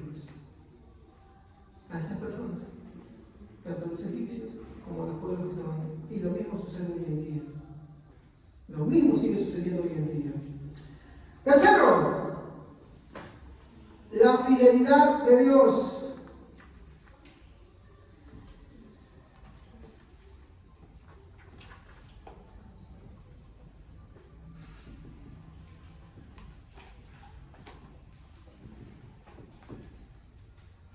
Esta es la fidelidad de Dios en oposición a la apostasía de Israel. A pesar del reiterado alejamiento de Israel, Dios siempre liberó a su pueblo, ¿o me equivoco? Siempre lo liberó. Esto no se debió a los méritos ni al arrepentimiento de Israel, sino a la compasión y a la misericordia de Dios. Jueces, capítulo 2, versículos 16 al 18. Jueces 2, Jueces 2, Capítulo 16 al 18. Perdón, capítulo 2, versículo 16 al 18. Hoy tengo que cambiarme de lentes, de verdad no veo bien. Jueces, capítulo 2, versículo 16 al 18. Amén.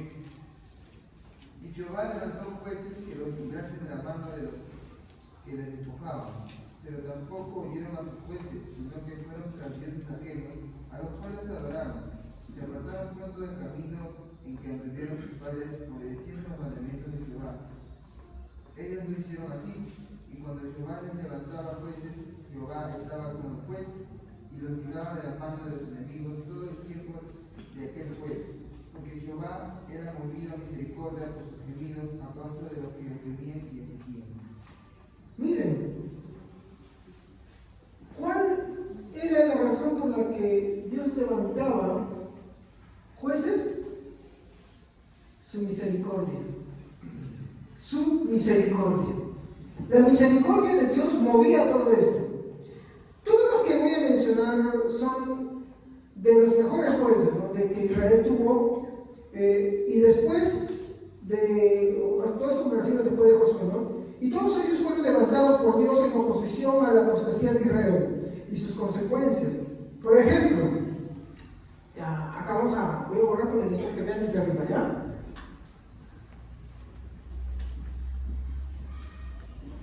¿Quién fue el primer juez, hermanos? A ver, si alguien ya se me lo ha leído estos días, por favor no me lo diga. Pero quiero a aquellos que de repente no han abierto sus Biblias en un buen tiempito y no han leído el libro de jueces. Porque jueces enseña mucho, ¿eh? ¿Quién fue el primer juez de Israel? Ya, muy bien. Vamos a poner a Otoniel. Aquí un dato de Otoniel. ¿Saben que Otoniel es sobrino de Caleb? ¿Quién fue Caleb? ¿Ah? Uno de los espías, ¿no? El que reclamó una porción y que sobrevivió, ¿sí o no? Muy bien. Entonces, Otoniel es sobrino de Caleb. Él estuvo con Josué, peleó con Josué, conoció a Josué, vio las cosas que sucedieron con Josué. Muy bien. ¿Quién es el segundo juez? Muy bien. ¿Está bien escrito? Sí. Ya. Muy bien. Ahora, ¿qué lo caracteriza? Ahí está más larguito, pues, ¿no? Ahí está más larguito. Ahora, lo caracteriza que era un hombre valiente que luchó al igual que Otoniel. Él era valiente igual que Otoniel. ¿Sí, dígame?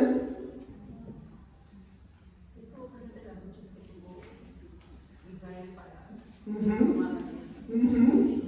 Muy bien. Ahora, ¿quién es el siguiente juez?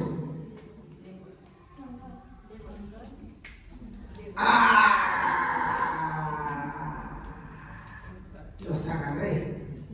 Aquí hay una. Si usted ha leído rápido, no se ha dado cuenta que hay alguien.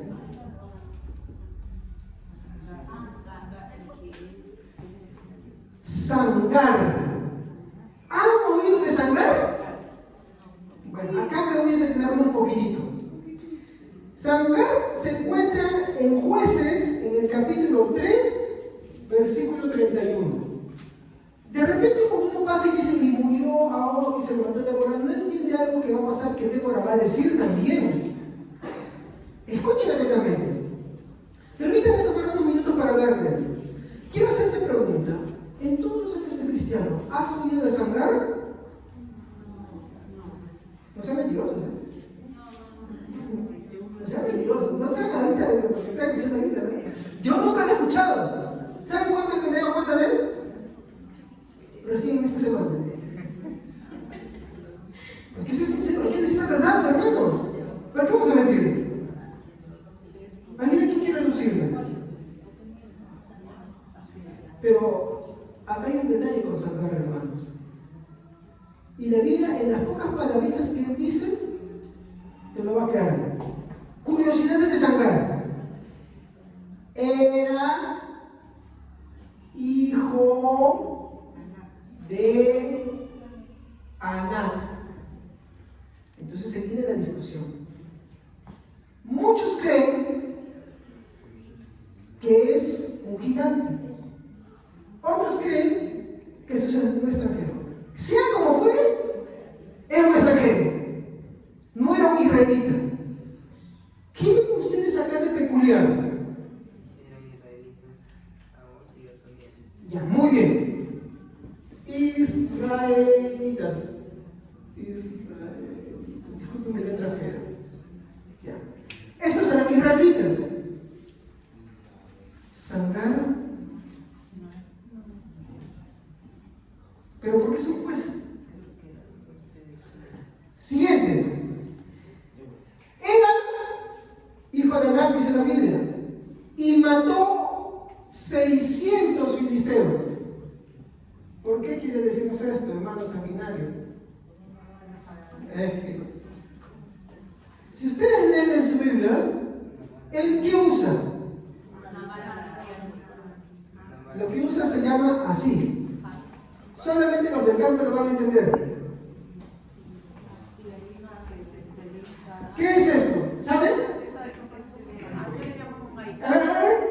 Allá le llaman un aipón que tiene punta, es una madera, un palito así, largo, que tiene en la punta un clavo, donde al animal para que vaya más rápido se hinca con eso. Ya, pero lean lo que dice ahí. De buey. ¿Qué es un buey? De bueyes. ¿Para qué sirve una guijada de buey? Bueno, lo voy a dibujar. Disculpe si mi dibujo me sale feíto, ¿ya? Vamos a poner. Esta es la guijada. Acá hay un cruce. Y bueno, no sé cómo bien, pero acá va el buey. El buey, eso lo voy a poner acá, ¿ya? Buey acá. Buey acá. Nada dibujo. Solamente lo escribo porque se me feo, güey. ¿Ya? Sigo. ¡Eso! Y acá está. Cualquiera que tome el arado no mira atrás porque si no se desvía. Eso en mi pueblo dicen el yugo. No, el yugo es este. El yugo es este. Ahora, acá hay un detalle más. ¿Cuánto mide la guijada? 2 a 3 metros, incluso la hermana dice hasta 4 metros. Por eso es que algunos dicen que era un gigante, porque así nomás no puedes agarrar algo tan grande y tan pesado. Bueno, no nos vamos a poner a discutir ahí si era un gigante o si era un extranjero. La verdad es que era un extranjero, ¿ya? Pero el punto acá es el siguiente. Tenemos a un israelita, que no quiere un extranjero, vamos, a un israelita que no es israelita. ¿Ya? En primer lugar, lo siguiente, tenemos acá un israelita que no es israelita usando, ¿no? O peleando mejor con un arma que no es arma. ¿Se dan cuenta? ¿Cómo lo ha hecho eso? Pero tenía una fuerza. Por eso es que algunos se tiran, es un gigante. ¿Pues puede que lo encontremos allá dentro del cielo? Pues puede ser.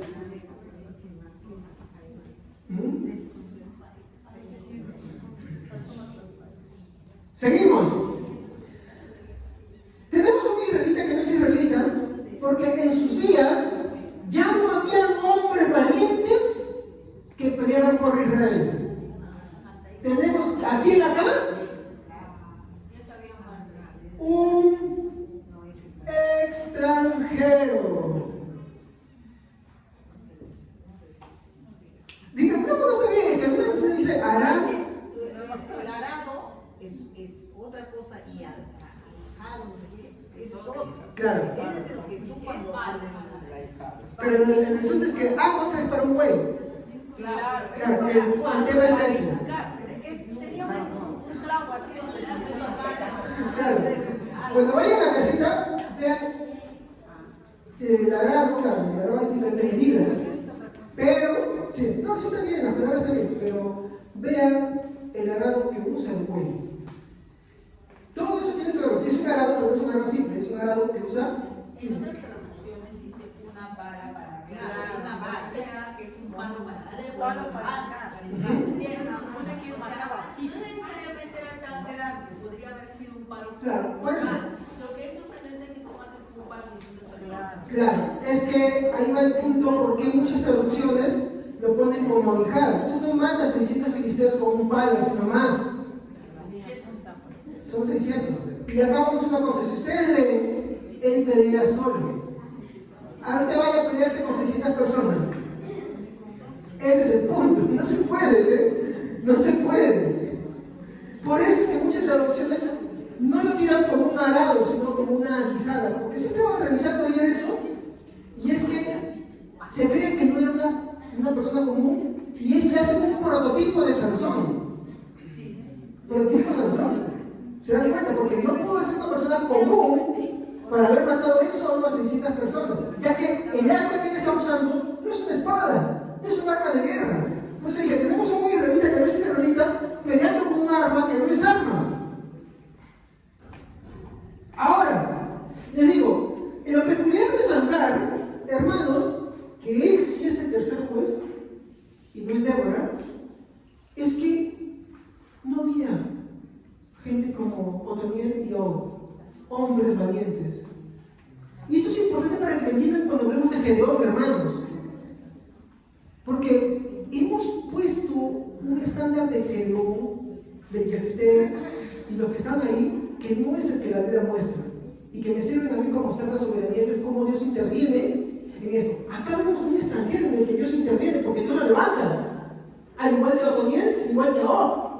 Interviene en su voluntad. ¿Para qué? Para que peleen por Israel. Ya no había hombres valientes. Ahora, aunque él mismo no es israelita, Dios levantó a un extranjero para que luche por ellos en un tiempo de cobardes, temerosos, más del hombre que de Dios mismo. Porque ese era el problema. Tenían miedo del hombre y no de Dios. Mateo 10:28 dice, no temas al hombre que destruye la carne, teme a Dios que puede destruir tu alma en el infierno.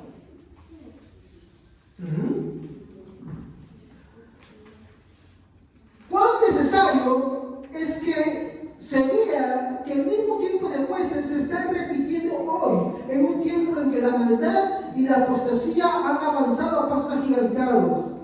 Por eso el Señor dice, rogad pues al Señor de la mies que envíe obreros a su mies. Mateo 9:38. Hay que orar por eso. El hecho de que en las iglesias vean más mujeres es un regocijo, pero no hay que alegrarnos. El hecho de que no vean hombres y hombres que estén tomando una participación importante implica que es el mismo tiempo de jueces, un tiempo de cobardes, un tiempo de apostasía, un tiempo de abandono total.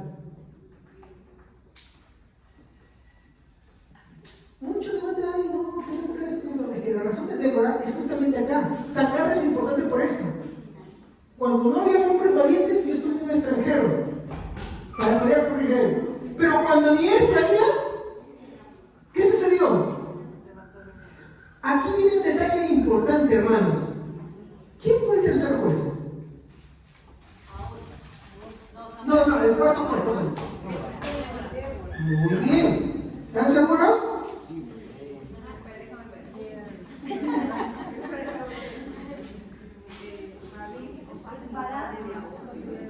A ver, piensen. Como Barak no tenía la valentía utilizada. Por eso es que Débora fue el tercer juez. ¿Ah? A ver, no, claro. Vamos a ponerlo acá mejor por ordenadita, ¿ya? Primero, segundo, tercero, cuarto.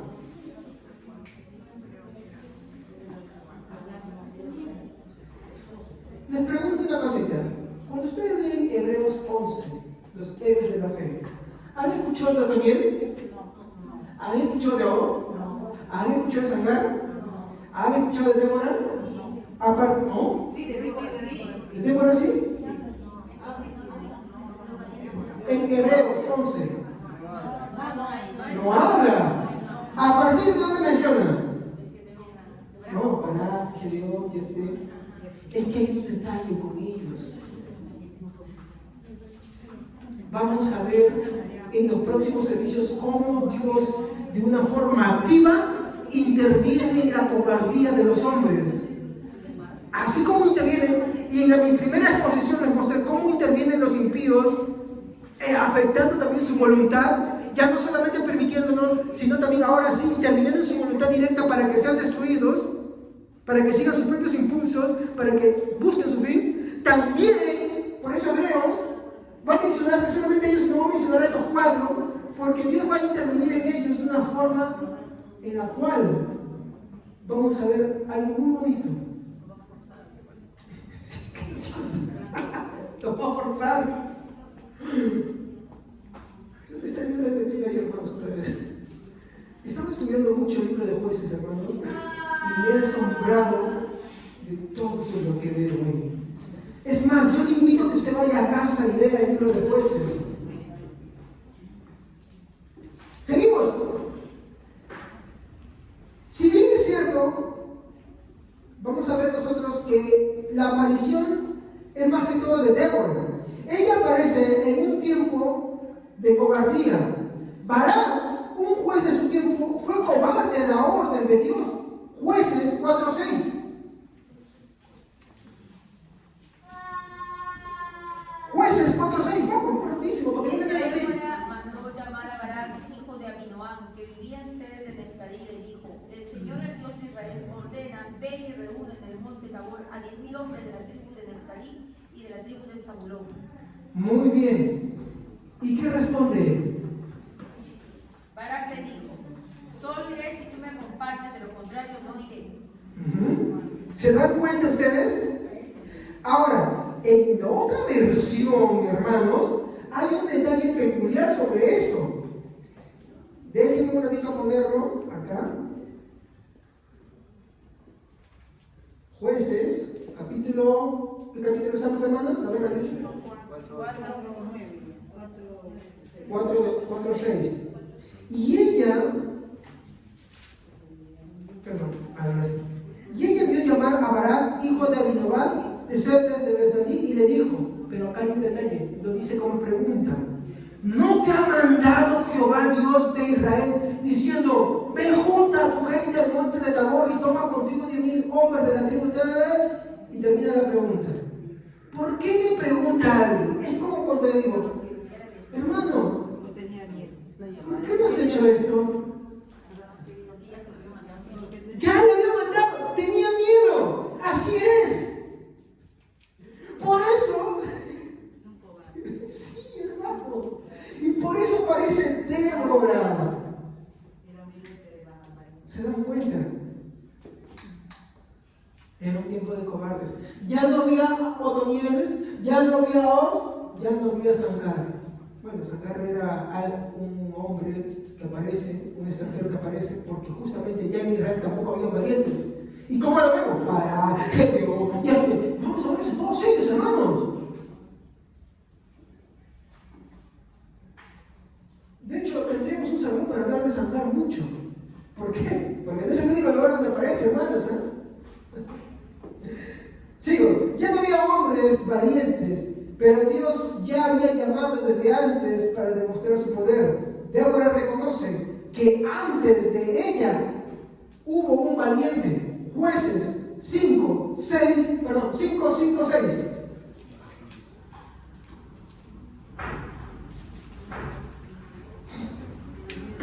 Estaban las montañas al ver al Señor, el Dios. A ver, denlo con calma, fuerte.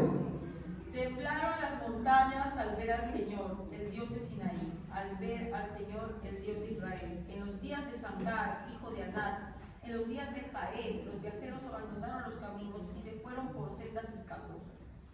¿Qué está diciendo ahí? ¿Sabe quién es Jael? Acá hay un detalle. Barak fue llamado a matar a alguien. ¿Ya? Barak. Y ella, ¿te acuerdas de lo que Tamara me dice? Por cuanto no obedeciste a la voz del Señor, la victoria será de una mujer. Jael es esa mujer. Él mata al rey enemigo. Le clavó una estaca. Estaba tan cansado que le clavó que no lo sintió y se fue para la otra. Y si nosotros retrocedemos a la primera parte, ¿quién había dentro del corazón de ellos? Para que de los malos, de los impíos, de ese ejército. ¡Dios! Para azotar a Israel, pero después, una vez acabado su fin, ¿qué hizo Dios con ellos? No me sirven. Dios alienta al que se descarría como al que se arrepiente. También interviene en su voluntad. Eso es así. Y eso es para tener respeto y reverencia a Dios. Eso es una invitación, hermano, a la reflexión.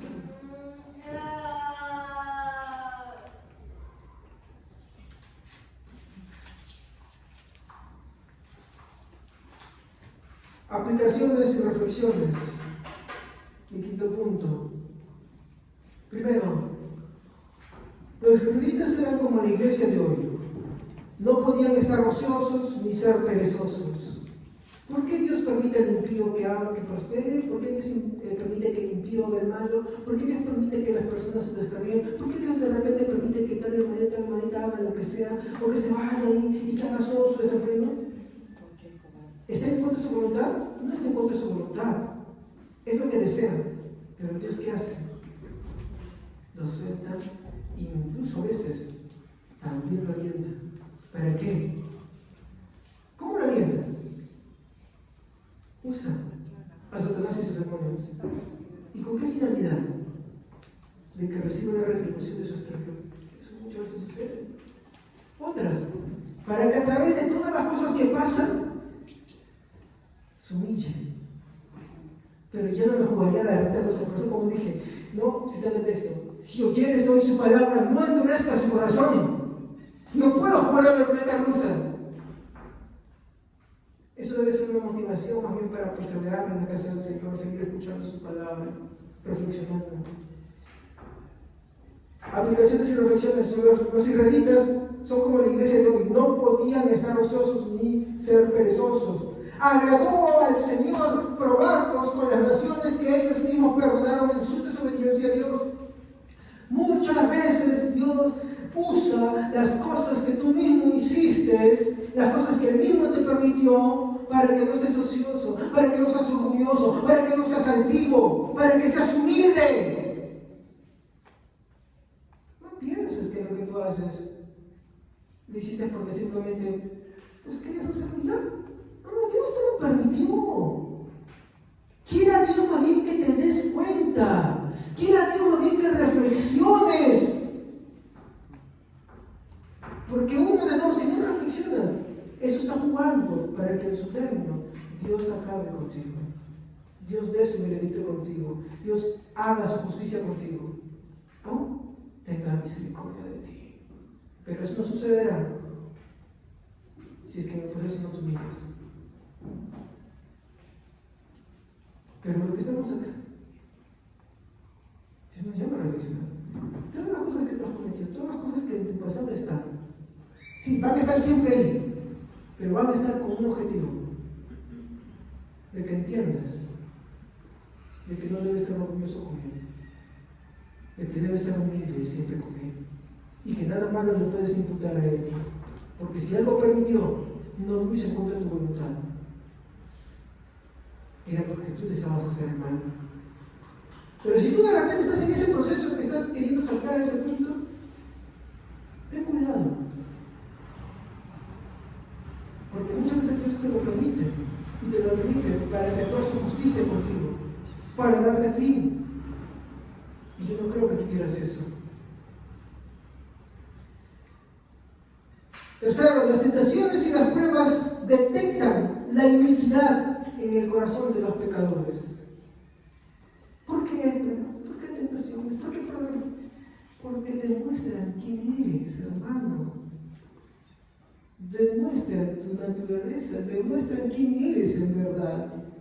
¿Cómo reaccionas ante las tentaciones? ¿Cómo reaccionas ante las luchas? ¿Eres rebelde con el Señor o acudes al Señor? ¿Te sumerges en el pecado? ¿Te extasías en él? ¿O vas y le dices, Señor, ten misericordia de mí?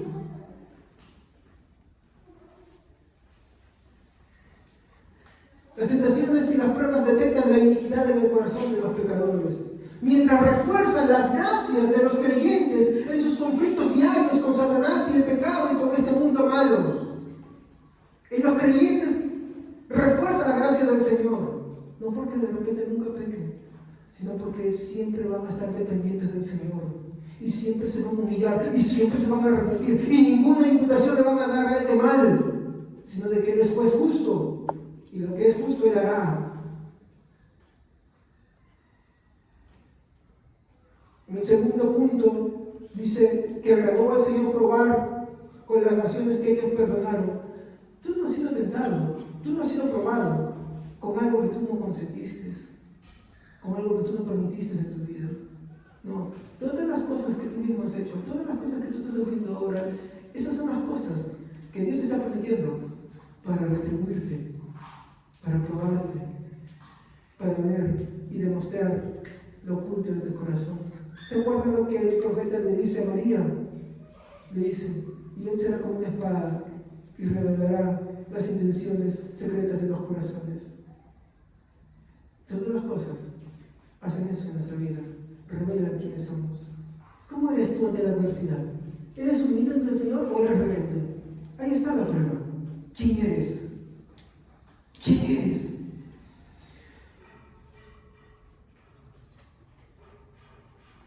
Quinto punto. Los jueces, como mortales, vivieron y pronto murieron. Pero vemos algo. Cada uno se va degradando. Como dijeron, llegaron a un punto, ya no habían valientes. Ya no habían los que obedecían. Ahora estaban los que no querían obedecer. Tanto así que Dios toma a un extranjero que es un juez de Israel. Y después, ante la cobardía de un juez, toma otra. Porque no había hombres valientes. Y lo mismo que sucede hoy en día. Es triste cómo la realidad demuestra lo que sigue sucediendo en jueces. Tú vas a pensar, miren nuestra iglesia, miren las iglesias. Hermanas, no es para sentirse orgullosos, es para ver la decadencia de la iglesia. Por eso hay que orar al Señor de la mies que envíe obreros. Aquel que levantó un Otoniel, aquel que levantó un Mahón, aquel que levantó un Sangar, también puede levantar a un hermano.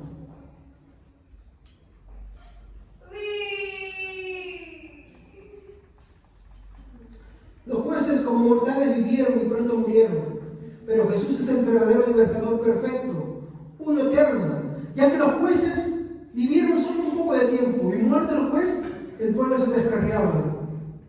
Pero Jesús es eterno, Él no muere. Jesús es el libertador definitivo. Los jueces eran libertadores temporales. Jesús es el verdadero libertador, uno perfecto, uno eterno, que siempre aboga por nosotros, uno valiente, no uno cobarde, y uno que se entrega voluntariamente en todo, uno que entregó su vida. Qué bonito. Porque incluso ver a estos jueces, porque todavía no entramos a Gedeón, hermano. El ver a estos jueces nos demuestra algo. Ellos eran imperfectos. ¿Quieren hablar después de Barak? Peor todavía. Pero estos jueces nos muestran que solamente Israel pudo estar en pie mientras que ellos vivían. Pero hoy tenemos un juez que dio finitud al problema del pecado y el hombre. Un juez que venció. Último, esto debe llenarnos de gozo, porque al igual que los jueces, no somos para difundir su santo evangelio y mostrar a Jesús, el perfecto juez, que es el mismo. Agradó a Dios tomar hombres imperfectos. Agradó a Dios llamar a un Sangar. Agradó a Dios llamar a una Débora. Pero también agradó a Dios en llamar a los que después hablaremos. Ahora, en los héroes de la fe, la Biblia nos muestra en partida para, pero no nos muestra en partida de esto, porque estos fueron los mejores jueces. Ahora vienen los peores jueces, cada uno peor que el otro. Pero agradó a Dios tomar a esa gente imperfecta para demostrar algo. Necesitaba un juez perfecto.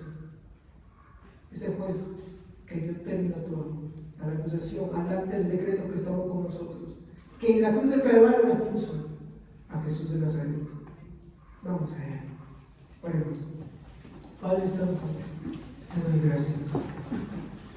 Porque a través de tu palabra, Señor, hemos visto cómo es que tú intervienes de forma activa, no solamente en el